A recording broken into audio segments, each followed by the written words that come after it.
മാധുരപൂർണ്ണ പ്രശോഭിതം ഈ ജീവിതം, ആർദ്രമാം ദൈവസ്നേഹം നിറയും പൂവനം.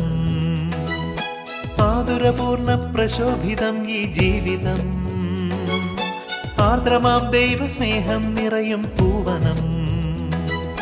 സ്നേഹദീപനാളമായി വിളങ്ങും ധന്യജീവിതം.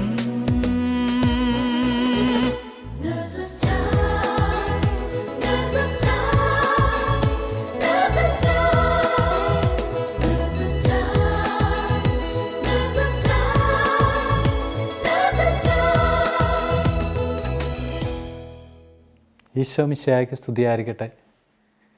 ദൈവവചനം ഇങ്ങനെ പറയുന്നു, എഫേസൂസ് 1:17, നമ്മുടെ കർത്താവായ യേശുക്രിസ്തുവിൻ്റെ ദൈവവും മഹത്വത്തിൻ്റെ പിതാവുമായവൻ ജ്ഞാനത്തിൻ്റെയും വെളിപാടിൻ്റെയും ആത്മാവിനെ നിങ്ങൾക്ക് പ്രദാനം ചെയ്തുകൊണ്ട് തന്നെക്കുറിച്ചുള്ള പൂർണ്ണമായ അറിവിലേക്ക് നിങ്ങളെ നയിക്കട്ടെ.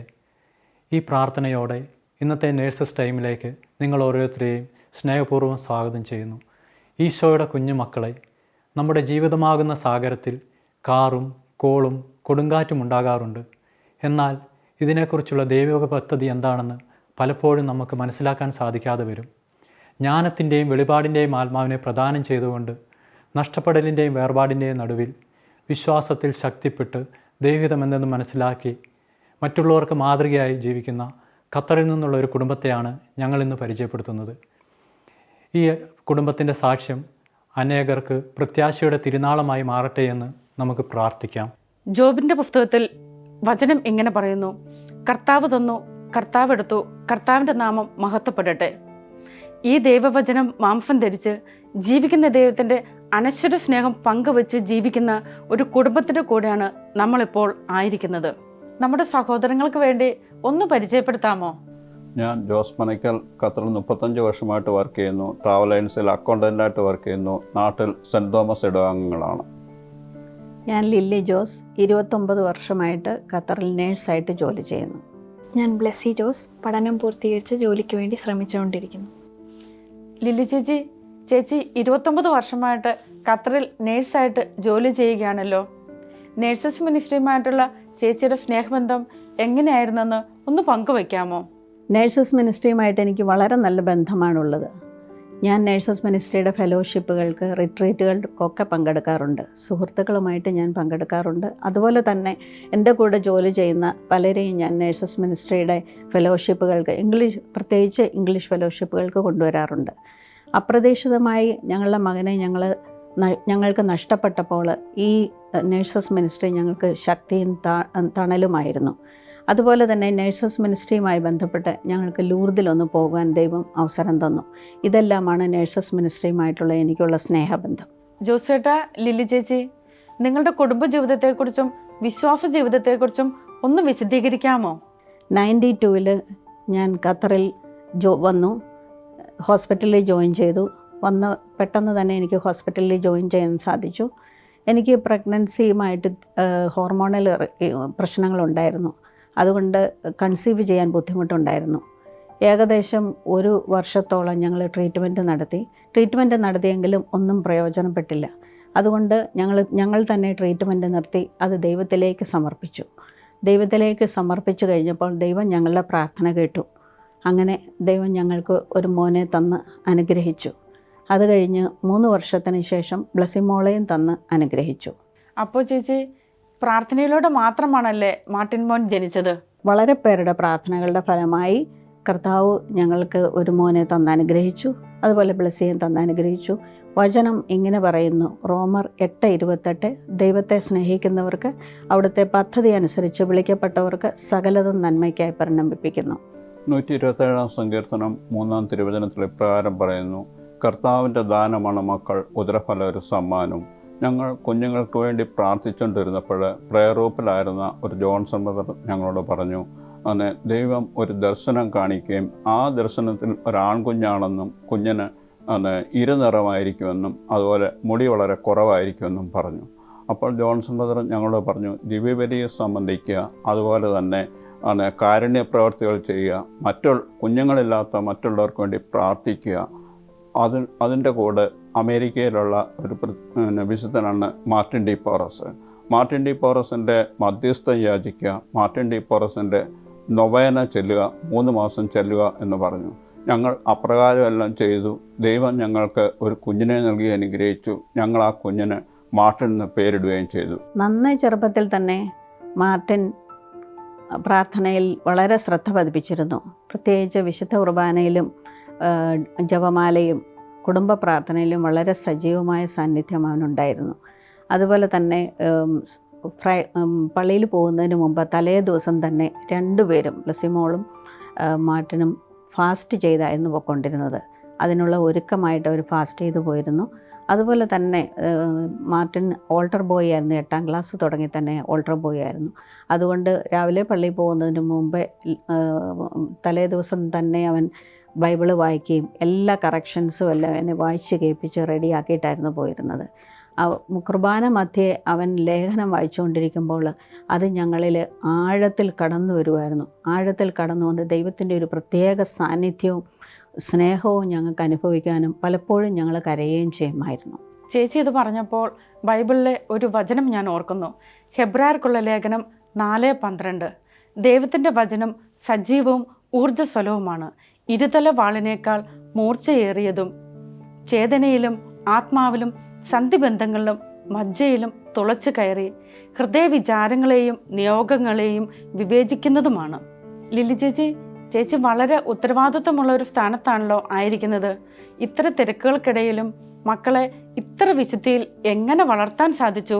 ലിജി അതിന് പ്രത്യേകിച്ച് ഒരു കോച്ചിങ്ങും കൊടുത്തിട്ടില്ല. ഞാൻ ആദ്യമേ സൂചിപ്പിച്ചിരുന്നത് പോലെ ഞങ്ങൾ നേരത്തെ തന്നെ ഒരു കുടുംബജീവിതത്തിൽ പ്രാർത്ഥനാ ജീവിതം തുടങ്ങിയിരുന്നു. മാർട്ടിനെ പ്രഗ്നൻ്റ് ആയിരുന്ന സമയത്ത് അത് കണ്ടിന്യൂ ചെയ്തു. മക്കൾ ഉദരത്തിലായിരുന്നപ്പോൾ അത് കണ്ടിന്യൂ ചെയ്തു.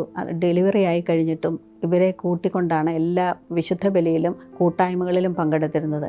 വലുതായപ്പോഴും ആ വിശ്വാസ ജീവിതം അവർ കണ്ടിന്യൂ ചെയ്തു. ബ്ലസ്സിമോളെ, മോളും മാർട്ടിനും തമ്മിൽ നല്ല ബോണ്ടിങ് ആയിരുന്നെന്നും അച്ചാച്ചൻ മോൾക്ക് നല്ലൊരു റോൾ മോഡൽ ആയിരുന്നെന്നും കേട്ടിട്ടുണ്ടല്ലോ. ഇതിനെക്കുറിച്ച് മോൾക്ക് എന്താണ് പറയാനുള്ളത്? ചെറുപ്പം മുതൽ എല്ലാ കാര്യങ്ങളിലും അച്ചാച്ചൻ എന്നെ ഹെൽപ്പ് ചെയ്യുമായിരുന്നു. സ്കൂളിലാണേലും പള്ളിയിലാണേലും എല്ലാ ആക്ടിവിറ്റീസിനും ഞങ്ങൾ പങ്കെടുക്കുമായിരുന്നു. പ്രത്യേകിച്ച് അച്ചാച്ചൻ ഓൾട്ടർ ബോയ് ആയിരുന്നു, ഞാൻ കൊയറിലും ഉണ്ടായിരുന്നു. ഒപ്പം അച്ചാച്ചൻ എല്ലാ കാര്യങ്ങളിലും എന്നെ ഗൈഡ് ചെയ്യുമായിരുന്നു. നാട്ടിലൊക്കെ വെക്കേഷന് പോകുമ്പോഴും നാട്ടുകാർക്കും ഒക്കെ അച്ചാച്ചൻ പ്രിയങ്കരനായിരുന്നു. അതുപോലെ തന്നെ അച്ചാച്ചൻ്റെ കോളേജ് ലൈഫ് പറയുവാണെങ്കിൽ അച്ചാച്ചൻ എല്ലാവർക്കും ഒരു ലോക്കൽ ഗാർഡിയൻ പോലെ തന്നെയായിരുന്നു. ബർത്ത്ഡേക്കൊക്കെ ഓർഫനേജിൽ പോയാണ് കുഞ്ഞുങ്ങളൊപ്പം സെലിബ്രേറ്റ് ചെയ്യുന്നതും അവർക്ക് ഫുഡൊക്കെ കൊടുക്കുമായിരുന്നു. ഒപ്പം ഈശോയെ അറിയാത്ത മക്കളെയൊക്കെ ദേവാലയത്തിൽ കൊണ്ടുപോകുമായിരുന്നു. അവർക്ക് ബൈബിളും ജപമാലയൊക്കെ കൊടുക്കുമായിരുന്നു. ഈ രീതിയിലൊക്കെയാണ് അച്ചാച്ചൻ എനിക്കൊരു റോൾ മോഡലായിരുന്നത്. ലിലി ചേച്ചി, മാർട്ടിൻ ഖത്തറിലെ +2 പഠനത്തിന് ശേഷം ബാംഗ്ലൂരാണല്ലോ ബിരുദ പഠനത്തിന് ചേർന്നത്. അവിടെ മോൻ്റെ ജീവിതം എങ്ങനെയായിരുന്നു? മാർട്ടിൻ +2 വരെ ഇവിടെ തന്നെയായിരുന്നു പഠിച്ചത്. അത് കഴിഞ്ഞിട്ടാണ് BDSന് വേണ്ടിയിട്ട് ബാംഗ്ലൂർക്ക് പോയത്. അത് ബാംഗ്ലൂർക്ക് ആദ്യമായിട്ട് പോയപ്പോൾ ഞങ്ങളിൽ നിന്ന് ഒരിക്കലും ഇവൻ മാറി നിന്നിട്ടില്ല. ആദ്യമായിട്ടുള്ളൊരു സെപ്പറേഷനായിരുന്നു അത് ഞങ്ങൾക്ക് വളരെ ബുദ്ധിമുട്ടായിരുന്നു. ഞങ്ങൾ 4 പേർക്കും വളരെ ബുദ്ധിമുട്ടുള്ള കാര്യമായിരുന്നു. പക്ഷേ ഞങ്ങളെന്നും വിളിക്കും, രാവിലെയും വൈകുന്നേരവും വിളിക്കും, സംസാരിക്കും. അങ്ങനെ ആ ദുഃഖം അങ്ങ് മാറി. ഇവിടത്തെ പോലെ തന്നെ അവിടെ ഒരു നല്ലൊരു ആത്മീയ ജീവിതം അവൻ അവിടെ നയിച്ചിരുന്നു. അവന് സാധിക്കുന്ന പോലെയൊക്കെ ദൈവബലിക്ക് പോകുമായിരുന്നു. ജപമാല ചെല്ലുകയും വൈകുന്നേരത്തെ പ്രാർത്ഥനകളെല്ലാം ചെയ്യുമായിരുന്നു. അതുപോലെ മാതാവിനോട് അവന് വലിയൊരു ഭക്തി ഉണ്ടായിരുന്നു. സാധാരണഗതിയിൽ അവന് വൈകുന്നേരം ഇവിടെ ചെല്ലുന്ന ഒരു പ്രാർത്ഥനയുണ്ട്, മാതാവിൻ്റെ ആ സ്പെഷ്യൽ പ്രാർത്ഥന അവൻ അവിടെ എന്നും ചെല്ലിയിരുന്നു. അതുപോലെ തന്നെ മറ്റുള്ളവരെ സഹായിക്കാൻ അവൻ എപ്പോഴും മുൻപന്തിയിലായിരുന്നു. അവൻ്റെ സുഹൃത്തുക്കളുടെ പേരൻസിനെല്ലാം അവനോട് വലിയൊരു കോൺഫിഡൻസ് ആയിരുന്നു. കാരണം അവൻ്റെ കൂടെ യാത്ര ചെയ്യുന്നതിന് എല്ലാ പിള്ളേർക്കും വളരെ ഒരു വിശ്വാസം ഉണ്ടായിരുന്നു. അങ്ങനെയൊക്കെയായിരുന്നു അവൻ്റെ വിശ്വാസ ജീവിതം അവിടെ. പക്ഷേ അവൻ ചെയ്ത വളരെ ഒത്തിരി നല്ല കാര്യങ്ങളെല്ലാം അവൻ തിരിച്ചു പോയി കഴിഞ്ഞതിന് ശേഷമാണ്, ദൈവസന്നിധിയിലേക്ക് തിരിച്ചു പോയി കഴിഞ്ഞതിന് ശേഷമാണ് ഞങ്ങൾക്ക് മനസ്സിലായത്. നമ്മളെല്ലാവരും എല്ലാ വർഷവും ക്രിസ്തുമസിന് ഒരുക്കമായിട്ട് നോമ്പെടുത്ത് പ്രാർത്ഥിക്കാറുണ്ടല്ലോ. എന്നാൽ 2015 ക്രിസ്തുമസിന് നിങ്ങൾ കുടുംബമായിട്ട് ഒരു പ്രത്യേക ഒരുക്ക പ്രാർത്ഥന നടത്തിയിരുന്നല്ലോ. അത് എങ്ങനെയായിരുന്നെന്ന് ഒന്ന് പറയാമോ? 2015 മാർട്ടിൻ ഒരാഴ്ചത്തെ ലീവിന് വേണ്ടിയിട്ട് ഇവിടെ വന്നിരുന്നു. ഒരാഴ്ചത്തെ അവൻ്റെ പിറന്നാളിനോടനുബന്ധിച്ച് ഒരാഴ്ചത്തെ ലീവിന് വേണ്ടിയിട്ട് ഇവിടെ വന്നിരുന്നു.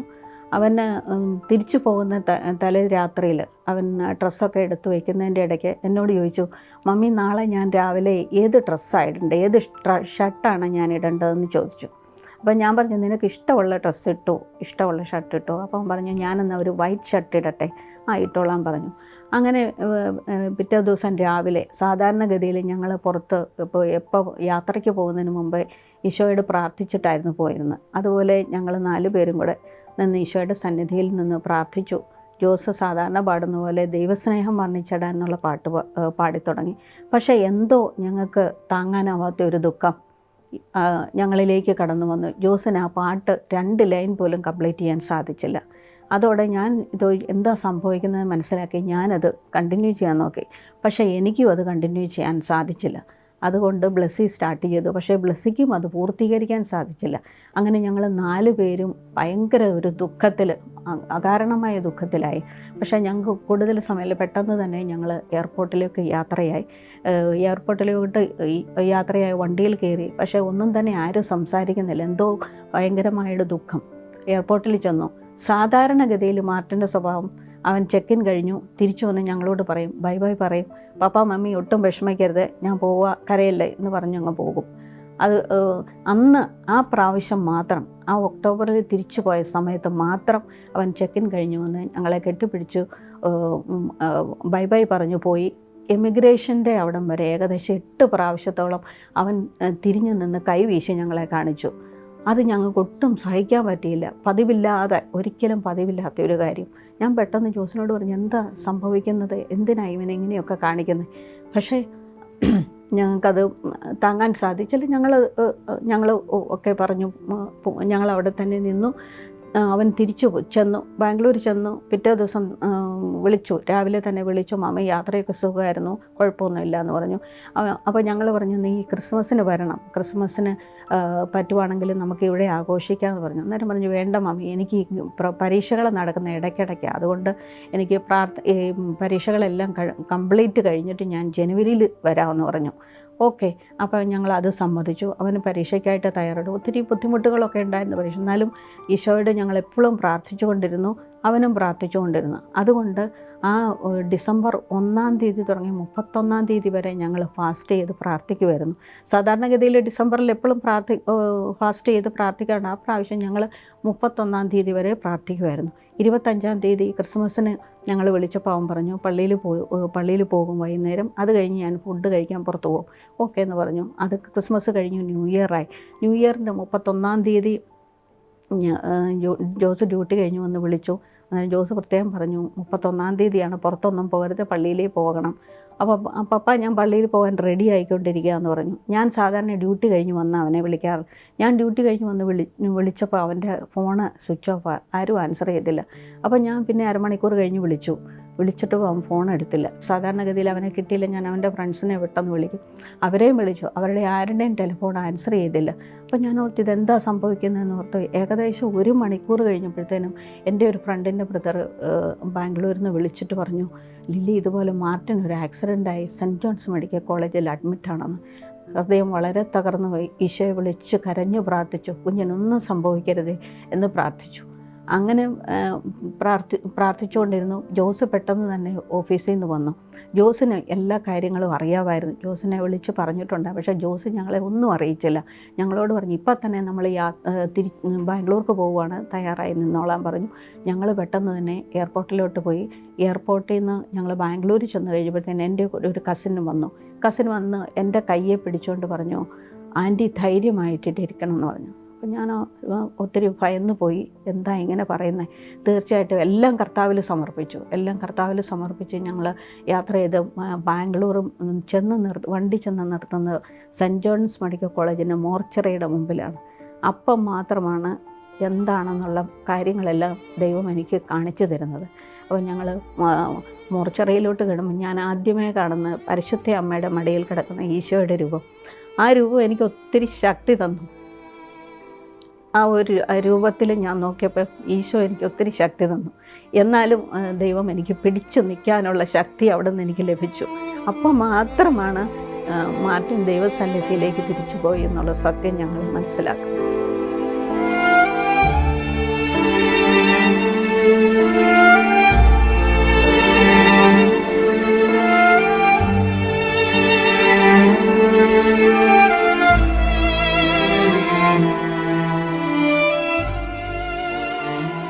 സങ്കീർത്തനം 116:15 തൻ്റെ വിശുദ്ധരുടെ മരണം കർത്താവിന് അമൂല്യമാണ്. മാർട്ടിൻ മോൻ തികച്ചും ദൈവഹിതപ്രകാരം ജനിച്ചു. നിങ്ങൾക്കവനെ വിശുദ്ധിയിലും ദൈവവിശ്വാസത്തിലും വളർത്താൻ സാധിച്ചു. ഈ ലോകത്തിൻ്റെ മാലിന്യങ്ങൾ ഒട്ടും ഏൽക്കാതെ തന്നെ ഈശോ തക്ക സമയത്ത് മാർട്ടിൻ മോനെ സ്വർഗത്തിലേക്ക് കൂട്ടിക്കൊണ്ടുപോയി. തീർച്ചയായും ഈ പ്രത്യാശയിലാണ് ദൈവം ഞങ്ങളെ ഇപ്പോഴും നടത്തിക്കൊണ്ടിരിക്കുന്നത്. ജോസേട്ടാ, മാർട്ടിൻ്റെ മരണശേഷം മോൻ്റെ പ്രസൻസ് പലപ്പോഴായി ഫീൽ ചെയ്യാറുണ്ടല്ലേ? മോൻ്റെ ഫസ്റ്റ് ആനിവേഴ്സറിക്ക് പിന്നെ പള്ളിയിൽ വെച്ച് ദിവ്യബലിയിൽ വെച്ച് ഞങ്ങൾ സംബന്ധിച്ചതിന് ശേഷം വീട്ടിലേക്ക് വരുന്ന സമയത്ത് വണ്ടിയെ വെച്ച് ഡ്രൈവ് ചെയ്ത് ഇങ്ങോട്ട് പോരുന്ന സമയത്ത് ഭയങ്കര ഒരു പ്രയാസം എനിക്ക് അനുഭവപ്പെട്ടു. അപ്പോൾ ഭയങ്കര ഒരു പ്രയാസം, ആ പ്രയാസം ഇങ്ങനെ കൂടിക്കൂടി വരിക. എന്നാൽ വണ്ടി ഡ്രൈവ് ചെയ്യാനും വല്ലാത്തൊരു ബുദ്ധിമുട്ട് പോലെ തോന്നി. ആ സമയത്ത് യേശു മാർട്ടിനെ എൻ്റെ അടുത്തേക്ക് വിട്ടു. യേശു മാർട്ടിൻ്റെ സൗണ്ടിൽ തന്നെ എന്നോട് സംസാരിപ്പിച്ചു. പിന്നെ മാർട്ടിൻ എന്നോട് പറഞ്ഞു, പപ്പ വിഷമിക്കല്ലേ എന്ന്. ഇതുപോലെ പല അവസരങ്ങളിലും യേശു മാർട്ടിനെ എൻ്റെ അടുത്തേക്ക് വിടാറുണ്ട്. അവൻ്റെ ഓൺ സൗണ്ടിൽ തന്നെ എന്നോട് സംസാരിക്കാറുണ്ട്. അതുപോലെ തന്നെ ലിജി, എനിക്കും പല പ്രാവശ്യവും മാർട്ടിൻ്റെ ആ പ്രസൻസ് യേശു തരാറുണ്ട്. കൂടുതലും ദീപബലിയുടെ സമയത്താണ്. ഒരു പ്രാവശ്യം ഇതുപോലെ നാട്ടിൽ ആനിവേഴ്സറിയുടെ സമയത്ത്, ഫസ്റ്റ് ആനിവേഴ്സറിയുടെ സമയത്ത്, ദീപബലിയുടെ സമയത്ത് മാർട്ടിൻ വളരെ സന്തോഷിച്ച് ഒരു റോസ ഫ്ലവറുമായിട്ട് നിൽക്കുന്നൊരു മുഖമാണ് ഞാൻ കാണുന്നത്. അപ്പം എന്നോട് പറഞ്ഞു, ഓ മമ്മി, എനിക്ക് ഒത്തിരി സന്തോഷം തോന്നുന്നു, ഒത്തിരി പേര് വന്നിട്ടുണ്ടല്ലോ. അതുപോലെ തന്നെ അവൻ പറഞ്ഞു, പപ്പായും മമ്മി എനിക്ക് വേണ്ടിയിട്ട് ഞാൻ ജീവിച്ചിരുന്നപ്പോൾ ഒത്തിരി സ്പെൻഡ് ചെയ്തു, ഇപ്പോഴും എനിക്ക് വേണ്ടി ഒത്തിരി സ്പെൻഡ് ചെയ്യുന്നുണ്ടല്ലോ, എനിക്ക് ഒത്തിരി സന്തോഷമായി. അത് യേശുവിൻ്റെ ഒരു പ്രത്യേക കരുണയായിട്ട് ഞാൻ കാണുന്നു. ഈ പ്രതിസന്ധി ഘട്ടത്തിലും നിങ്ങളുടെ വിശ്വാസ ജീവിതത്തിന് ഒട്ടും മങ്ങലേൽക്കാതെ എങ്ങനെ പ്രാർത്ഥനയിൽ ശക്തിപ്പെട്ടെന്നും പ്രത്യാശയിൽ ജീവിക്കാൻ എങ്ങനെ സാധിക്കുന്നെന്നും ഒന്ന് വിശദീകരിക്കാമോ?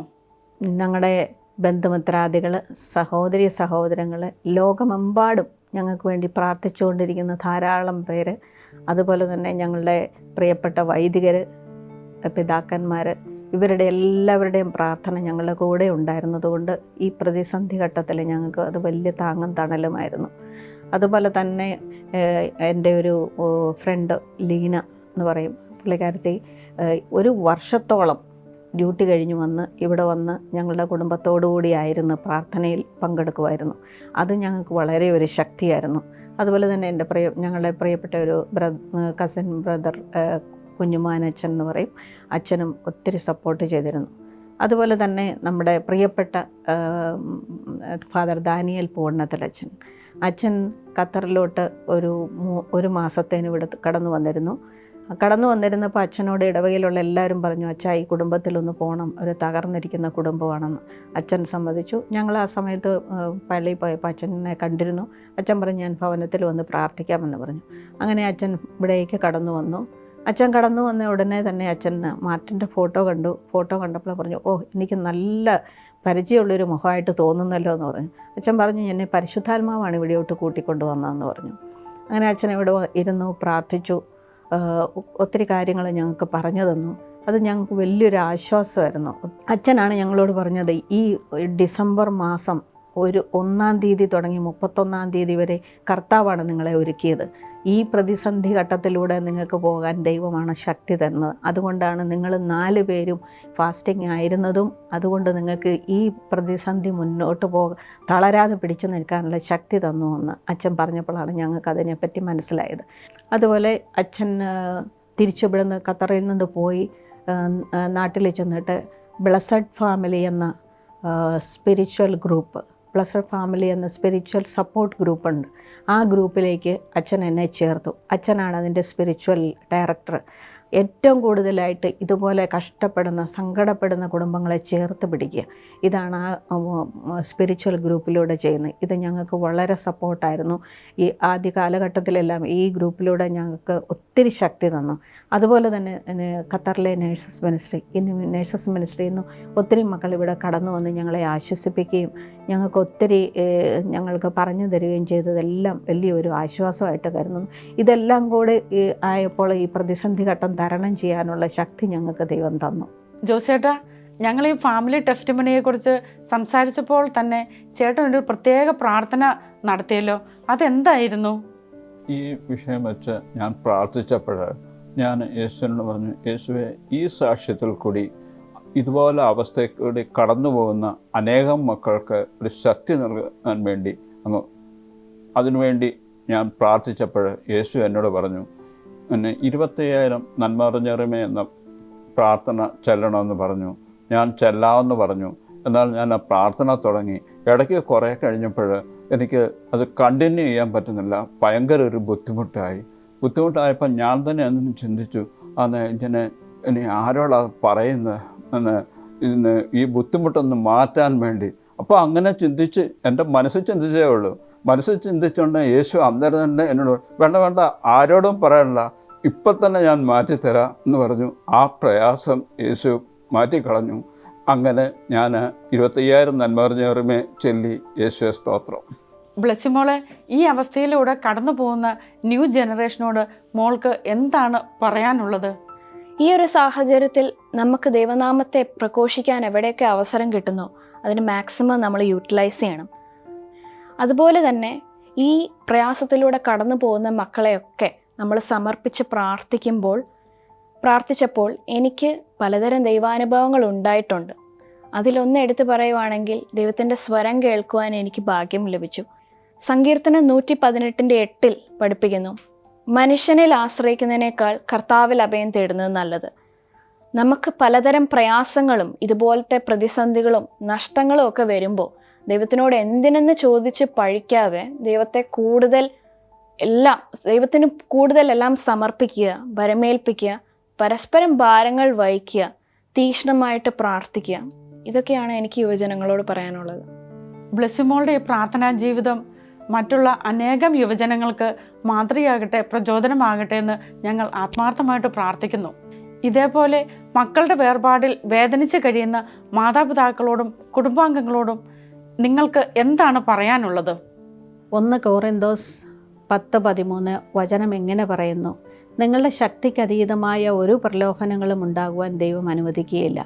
പ്രലോഭനങ്ങൾ ഉണ്ടായാൽ അത് അതിജീവിക്കുവാൻ വേണ്ട ശക്തിയും ഞാൻ നിങ്ങൾക്ക് തരും. ഈ അവസ്ഥയിലൂടെ, ഈ പ്രതിസന്ധിയിലൂടെ കടന്നു പോകുന്ന എല്ലാവരോടും ഞങ്ങൾക്ക് പറയാനുള്ളത്, കർത്താവിൽ പൂർണ്ണമായിട്ട് നമ്മളെ സമർപ്പിക്കുക, കർത്താവിനോട് ചേർന്ന് നിൽക്കുക. കർത്താവ് അറിയാതെ നമ്മൾക്ക് ഒന്നും സംഭവിക്കുകയില്ല. ആ കർത്താവിൻ്റെ ആ വചനം ഓർത്ത് നമ്മൾ മുമ്പോട്ട് പോകുമ്പോൾ ഈ പ്രതിസന്ധികളിൽ കൂടി നമുക്ക് ധൈര്യമായിട്ട് പോകുവാൻ കർത്താവ് ശക്തി നൽകും. പരിശുദ്ധ അമ്മയുടെ വിമല ഹൃദയത്തിലോട്ട് നമ്മളെ തന്നെ ചേർത്ത് സമർപ്പിക്കുമ്പോൾ ദൈവം ആ ശക്തി നമുക്ക് തന്ന് നമ്മളെ ബലപ്പെടുത്തും. വിശുദ്ധ മത്തായിയുടെ സുവിശേഷം 10-29 തിരുവചനത്തിൽ ഇപ്രകാരം പറയുന്നു, നമ്മുടെ പിതാവായ ദൈവം അറിയാതെ നമ്മുടെ ജീവിതത്തിൽ ഒന്നും നടക്കുന്നില്ല. അപ്പോൾ ഇതേ അവസ്ഥയിലുള്ള എല്ലാവരോടും ഞങ്ങൾക്ക് പറയാനുള്ളത്, എന്ത് പ്രതിസന്ധി ഉണ്ടായാലും ശരി, ഫുള്ളായിട്ട് യേശുവിലേക്ക് സറണ്ടർ ചെയ്യുക.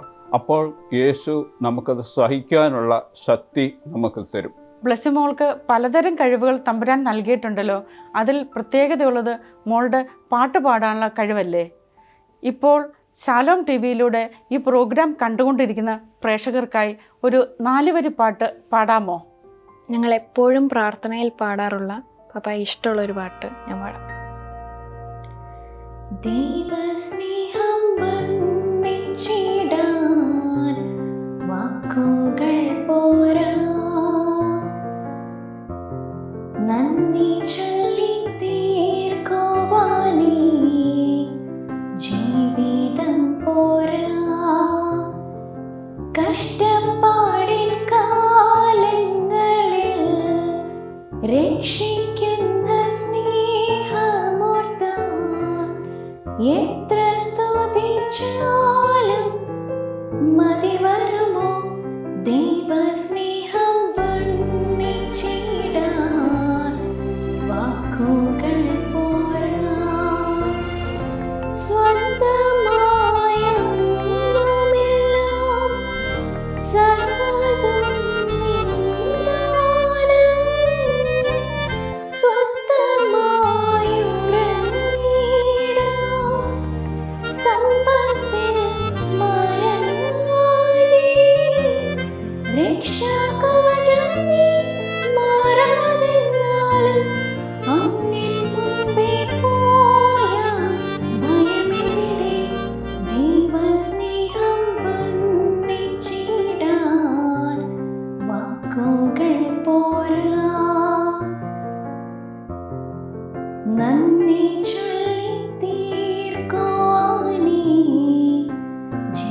ജീവിതം പോരാ.